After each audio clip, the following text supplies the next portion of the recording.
Welcome to Workbook 18. This is going to be the workbooks and I should say lesson 18, the workbooks and the checkpoint. We're talking about the circumference and arc of a circle. 18 has some weird questions in them that they're really trying to get at the heart of what pi means. So let's just talk a little bit about pi. So if we had any circle, no matter how big the circle was, it could be huge, it could be small. Like if you took the circumference or the distance around and divided it by the diameter, you would always get pi. So even with tiny circle, circumference divided by the diameter, you get pi, especially if you measure it super accurately. And then, apparently only 300 years ago, it was assigned pi. In every other country, by the way, they say p. So this is what they want you to know. So it's the circumference then. If we were to go backwards, the circumference is pi multiplied by the diameter, or we know that the diameter is 2 times the radius. So it'd be 2 times r, but we always say 2 pi r. Then they have this stuff, and I think it looks really confusing, and it doesn't have to be as confusing as they make it, but whatever. What they're saying is if we had circle A and circle B, diameter of circle A was, diameter of circle A was D1 and diameter of circle B was D2. If we took the ratio of those diameters, then, and then this diameter is twice diameter 1, then it would be 1 over 2 times the radius. And it's kind of weird and kind of crazy. And they go into some weird stuff on this question. So they're saying that they are similar, that, yeah, they're similar. And we want to know which proportion is accurate. So where D refers to diameter of A and D2 refers to diameter of 2. Okay, so if we did that, like we'd have to multiply by the same thing. And let's look up here. They put the radius in here, but this is always going to be true no matter what the size of those circles are. So we're looking for that answer. D1, D2, A2, yeah. In the checkpoint, it gets a little bit weird. They ask it in the most strange way. So just warning you that weird stuff is coming in the checkpoint on this. It's rearranging that equation. I'll show you in the checkpoint. Okay, there we go. Next one.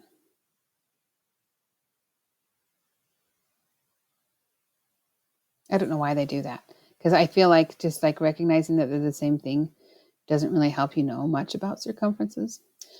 Okay, arc length. Arc length, we've had arcs before, and what we talked about with arcs is their measure. That's talking about how many degrees do you turn along the circle.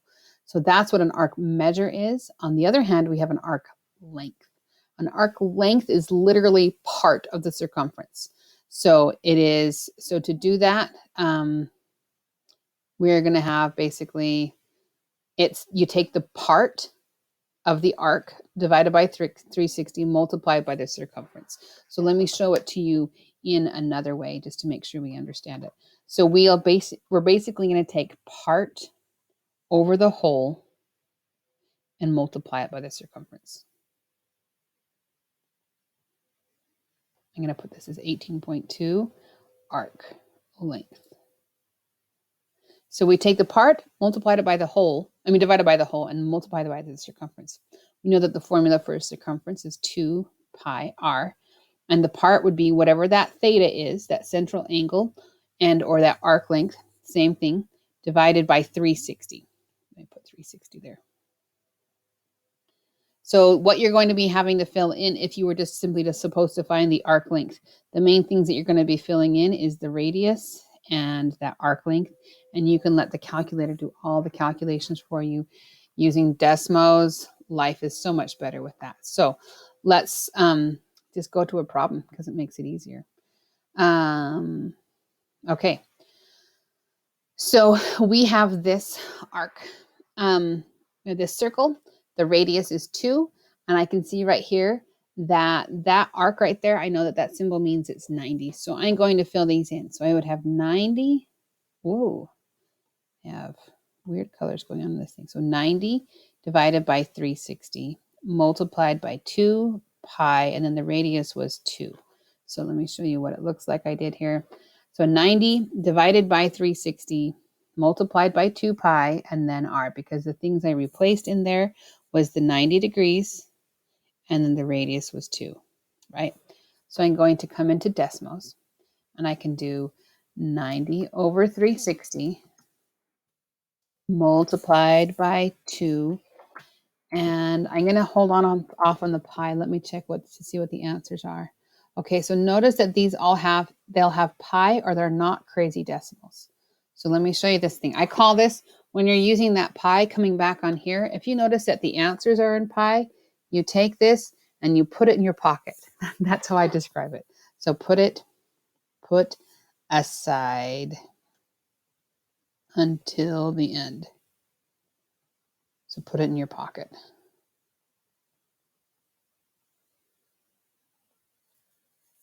Put in pocket.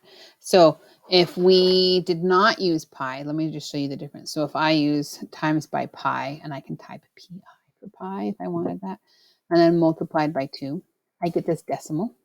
Kind of interesting that it is 3.141592653, whatever. But if I take that pi out of there, then I get 1. And so that means that in my answer, so I'm going to go like this, it's going to equal 1 pi. Because I'm going to take that pi back out of my pocket and put it there. 1 pi, which we just know is pi. So coming back here, what is the length of that thing? It's pi. All right, next. Then we have this central angle, and now we know the arc length. We need to find the radius. Cn is the radius. They label these things in red, what you're supposed to find, which be careful because they're sneaky about that. So I'm going to start the thing out. I know that 147 divided by 360. Do you see where I got 147? It's just that. It's this part right here. So 147 divided by 360 multiplied by 2 pi r is equal to, and I don't know r, so I leave r as r, 392 pi over 15. So I set it up like this. And you can look at this lots of different ways, but we have calculators, and so I'm going to make life a little bit easier. It's basically like you're saying r is being multiplied by that whole thing right there. Like this is like one number. And if I have something multiplied by a variable and I want to get that variable alone, I could just divide both sides by that number. So I can go like this and put divide. So that divided by 147 over 360 multiplied by 2 pi. And then we can let the calculator do all the work. So let's do this. So I'm going to look at my thing that I wrote down here. We have 392 pi over 15. And then we want to divide that by, and it's going to make a big fraction, 147 divided again by 360 multiplied by 2 pi. So notice that that is exactly what I have right here. I have that 392 pi. Did I put pi on there? Let's just double check. Yep, 392 pi divided by 15. Then 147 over 360 multiplied by 2 pi. And we get 32. So notice we let the calculator do all the work. We don't have to do any of that heavy lifting. Life is so much better with the calculator. We got 32. Okay, last one. Tarzan. Tarzan needs to go from here to there. He swings at 115 degrees and his arc needs to be at least 60 feet with a central angle of 15. How long should that rope be? So let's just check. We have 115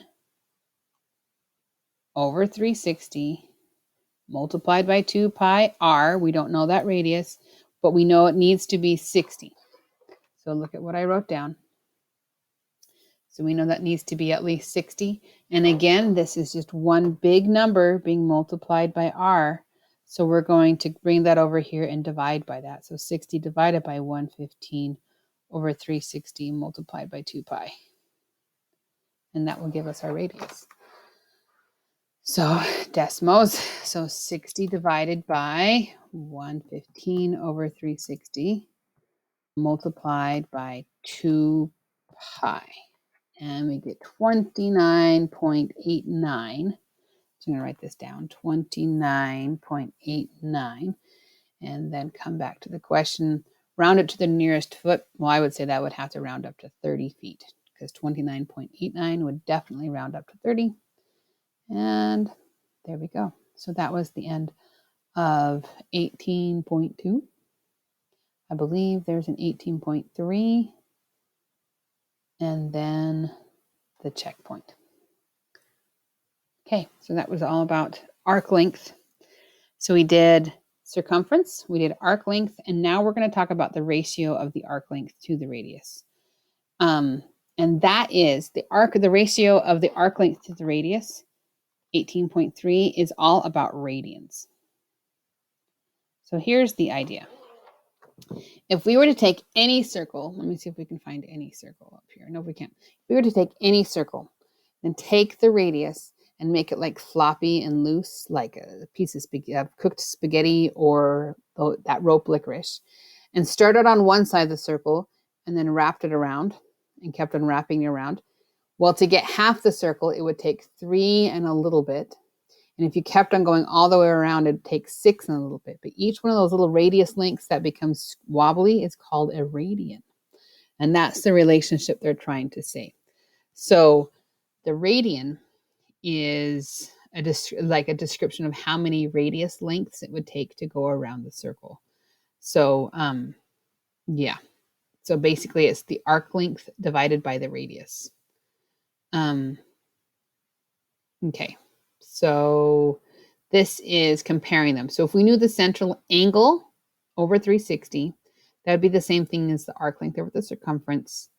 And then coming down here, the central angle is the arc length divided by the radius. So if we want to know how many radians fit within a certain part of the arc length, we just take that arc length and then divide it by r, because r would be that wobbly, flobbly r that would go around, the radians that would wrap around it. Okay, coming down to do a problem. Which statement correctly defines radian measure? So the radian measure is the length of the radius of the circle. It's the ratio. So the radian is the ratio. Let's look up here. It's the radian. It's the ratio of the arc length to the radius. The ratio of the arc length to the radius. Arc length to its radius, right there.